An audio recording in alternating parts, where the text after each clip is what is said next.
On July 15, 2008, 2-year-old Caylee Anthony was reported missing by her grandmother.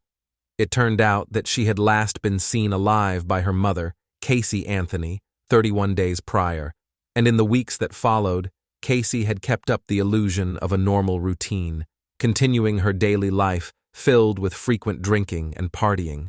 Repeated requests from her parents about Caylee's whereabouts were brushed off until Caylee finally admitted she had not seen her daughter for weeks.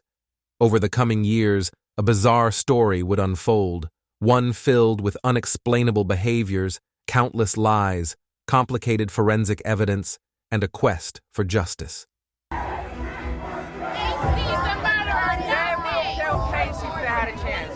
Caylee Marie Anthony was born on March 19, 1986, to parents Cindy and George Anthony. She grew up alongside her brother Lee in Warren, Ohio. George worked in law enforcement, and from the outside, they seemed like your typical American family. Caylee made friends wherever she went and was described as a bright young girl. While not much information is available on Lee, he likely followed a similar path. However, in high school, that changed. Those close to Caylee started to find she was lying about odd little things. This progressed into more serious lies, like Caylee failing to tell her parents that she had not achieved enough credits to graduate. Imagine their surprise after arriving at the graduation ceremony, along with Caylee's grandparents, only to find that out. It turned out Caylee had stopped attending classes towards the end of her senior year while keeping up the appearance of still going to school. Instead of coming clean with graduation approaching, she made her family believe she was going to be walking out with the graduating class. Clearly, there was some deterioration in Caylee's behavior. The following year, when she was 19, Caylee's family began to notice some weight gain and changes to her body, leading them to believe she was likely pregnant. Caylee adamantly denied this for months before coming clean to her parents.